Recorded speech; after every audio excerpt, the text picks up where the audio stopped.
The Adventures of Tintin by Hergé, dramatized by Simon Eastwood. 2. The Secret of the Unicorn. To the editor, from Tintin, famous boy reporter. Subject, clues to missing treasure.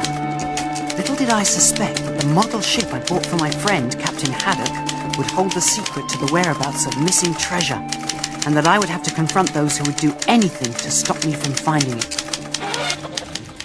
An alarming rise in the number of pickpockets have been reported in the past few weeks. The police are using their best men to put a stop to this public scandal.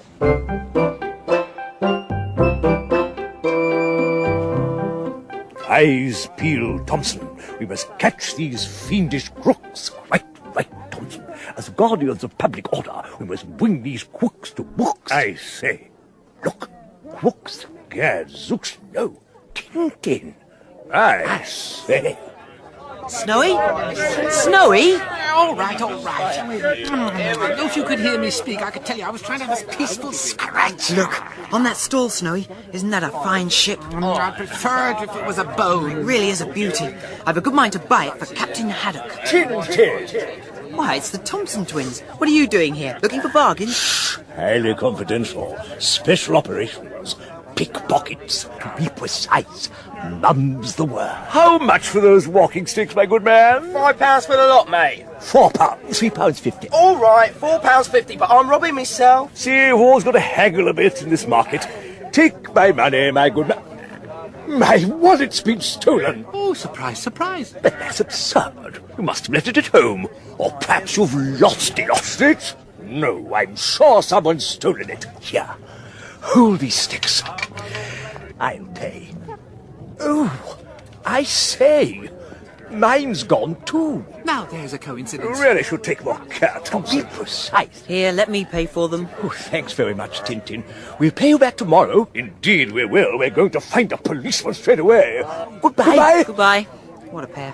Now, could you tell me how much this ship is, please? £15. It's a unique specimen. £10. Done. Yours for a tenner. How much is that ship? Oh, sorry, mate. I've just sold it to this young gentleman. Well, I'll buy it from you. I'm sorry, but it's not for sale. Well, how much did you pay? I'll give you double for it. Thanks, but I'm keeping it. You can't refuse £30. I'm sorry. 40. No. £50. 50, I'll have it back. 50? Look here, I want to give this to a friend of mine. I'm not selling it, so please don't pester me anymore. Come on, Snowy, let's go home.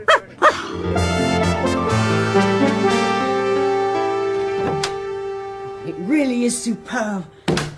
I'll put it on the table for now. Captain Haddock will be delighted. But you think of all the bones you could have bought for £10. I wonder why that man was so keen to buy my ship. Let alone 50. All right, I expect that's the captain now. I apologise, it's me again. Forgive me if I'm insistent, but I'm a collector, you see, and I would be so very grateful if you would agree to sell me your ship. I've already told you I bought it for a friend. Exactly. Now, I have other ships, just as good as yours, and we could exchange them so that your... Please, it's no good. Don't go on. I'm keeping it. Very well, but I think you're making a big mistake. Perhaps you'll change your mind. I shouldn't count on it. Well, I shall hope. I feel sure our paths will cross again. That's as maybe. For now, though, goodbye, sir. Snowy, what have you done? You've knocked it to the ground. I was just trying to get a closer look. The mast broken. How many times have I told you not to climb on the table? Sorry. Oh, this time it must be the captain. Avast there, Tintin, sporting that lumber back from the Black Isle. How are you? Hello, Captain Haddock. How wonderful to see you. Come on in. I've got a surprise for you over here. Tintin, what a magnificent ship. And thundering typhoons. Where did you find it? In the Old Street Market. Why? What a remarkable coincidence. Imagine... No, come with me back to my place. Then you'll see.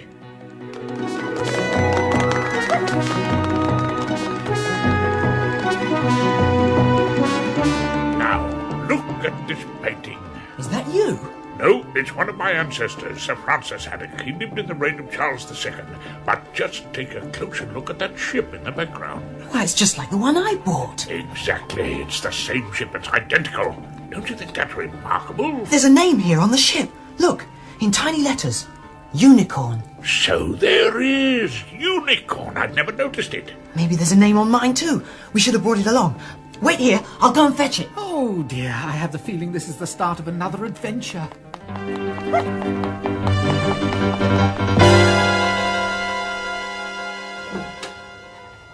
Great snakes! The place has been ransacked! The gangsters! What have they done to my books? Certainly haven't been reading them. And the unicorn! Look, Snowy, it's been smashed to pieces, but why and by whom? Hold on, I'll just get my crystal ball out. Very queer thieves. They haven't taken a thing. They've only searched the place. I wonder what they were looking for. Anyway, it's getting late. We'll see Captain Haddock tomorrow. I'll clear up in the morning. Let's go to bed.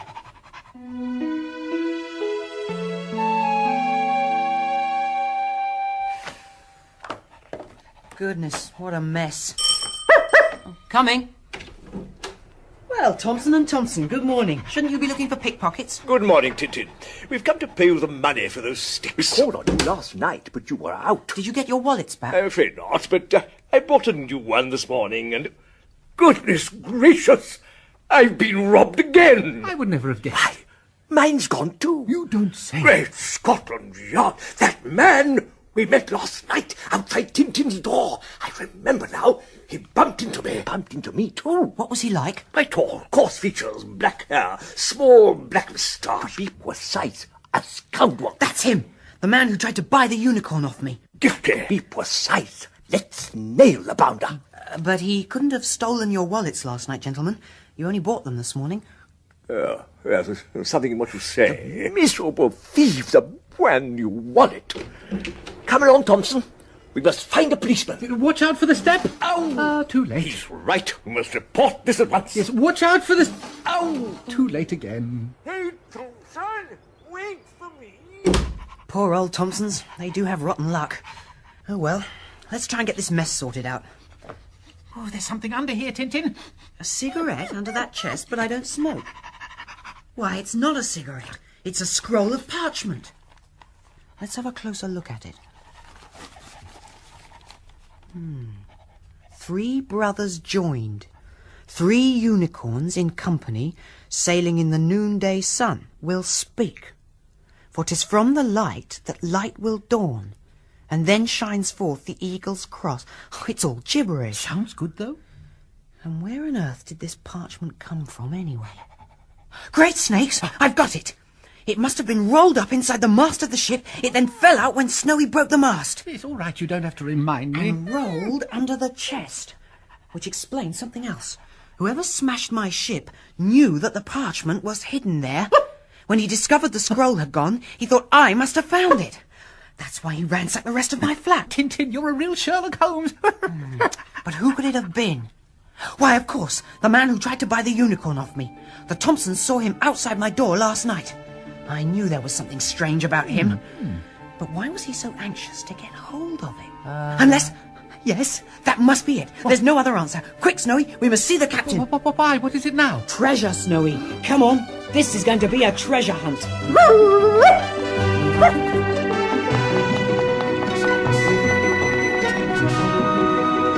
Captain? Captain, it's Tintin. Avast, you dogs, sea cucumbers, baboons, buccaneers, filibusters, bagpipers, gallows fodder. Oh, dear, is that a few to drink? Calm yourself, Captain. We won! Let's got 'em on the run!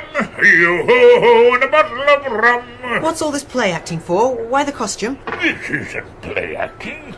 Come in and you'll understand. Now then, you see that man in the painting? Yes, Sir Francis Haddock. What about him? Sir Francis, one of the West Country Haddocks. Oh. Well, last night, when I was thinking about this strange business of the ships, I suddenly remembered that up in the attic I had an old sea chest belonging to my ancestor. In the chest I found this hat and cutlass, and also... I know. Treasure. Or a treasure map. No, not treasure. Old manuscripts, look!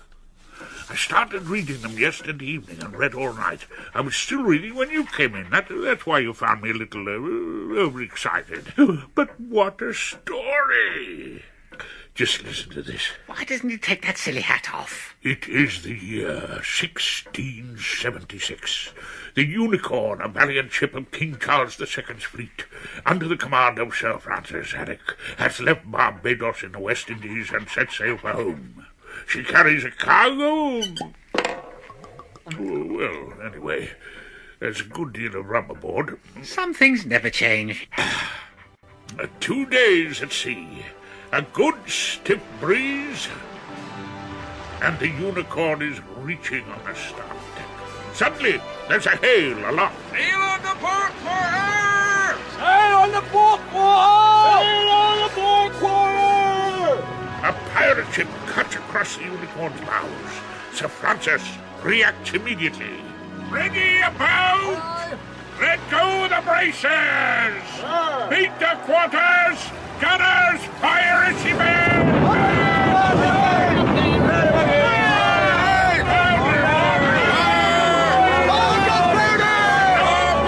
Close hold, the enemy falls in line astern with the Unicorn. She draws closer. Then suddenly, not more than half a cable's length away, she slips from under the Unicorn's poop. Ooh, that must have been painful. Then she resumes her course. The two ships are now alongside. The boarders prepare for action. Grappling irons are hurled from the enemy ship. With hideous yells, the pirates scream aboard the Unicorn. A mighty battle ensues. Single-handedly, Sir Francis manages to slay a dozen pirates. Take that, you swab! And use that! Finally, he's overcome. You'll pay for that!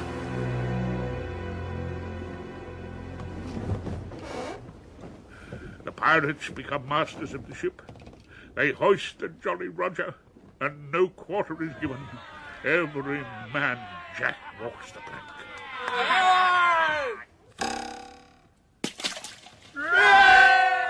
And Sir Francis? Sir Francis, yes. When he comes round, he finds himself securely lashed to his own mast. Oh, he suffers terribly. From torture, of course. No, from thirst. Oh, poor man, how he suffered. Then a man approaches him wearing a crimson cloak embroidered with a skull. He is the pirate chief. He comes nearer, his breath reeking of rum. Regard me well, dog. I am Red Rackham. And I am Sir Francis Haddock. Listen to me. More than half my crew are dead or wounded. My ship is foundering, damaged by your cannon fire. She's sinking. So my men are transferring to this ship the booty we captured from a Spaniard 3 days ago. And what booty? Diamonds worth more than 6 times a king's ransom. Did you come here just to tell me that? No, that's not why I came. I came to tell you that those who annoy me pay dearly for their folly. Tomorrow morning I shall hand you over to my crew. I spit on you, scum. That's as maybe. But that flock of lambs know just how to administer a lingering death. Towards nightfall, the Unicorn with her pirate crew sight a small island. She drops anchor in a sheltered cove. The pirates find the Unicorn's cargo of rum, broach the casks, and make themselves abominably drunk. Like that.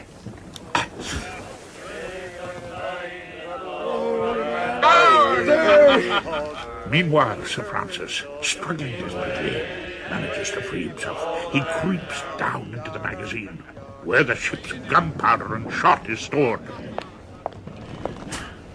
There now, that'll make the party go with a bang. No, I must make haste before she goes up.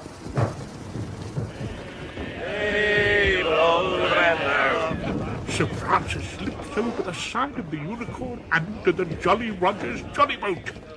The last sounds he hears from the Unicorn come from 2 drunken pirates. Just look at that jolly boat over there. It's going away. You're drunk, you are. Then it's all over.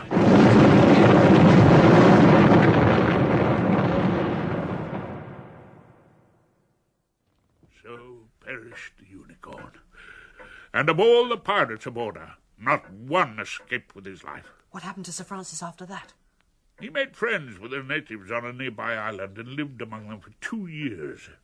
Then he was picked up by a ship which carried him back home. There his journal ends. But now comes the strangest part of the whole story.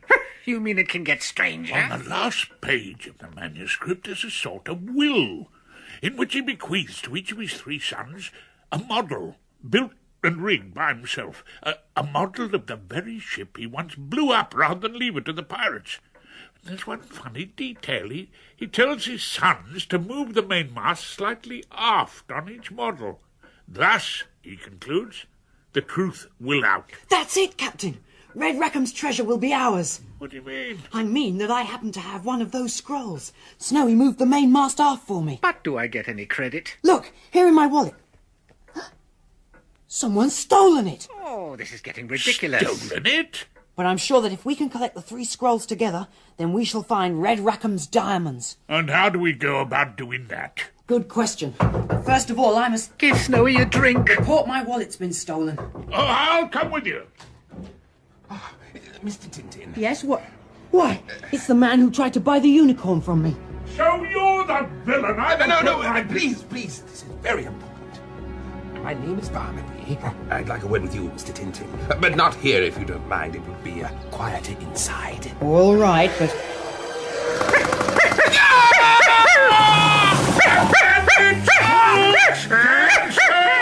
Captain Helming's man been shot. What's going on? Who are you? I want it! Look, I want it! Quick! It's not there. Must have been stolen. Oh, this is getting beyond a joke. You must take care.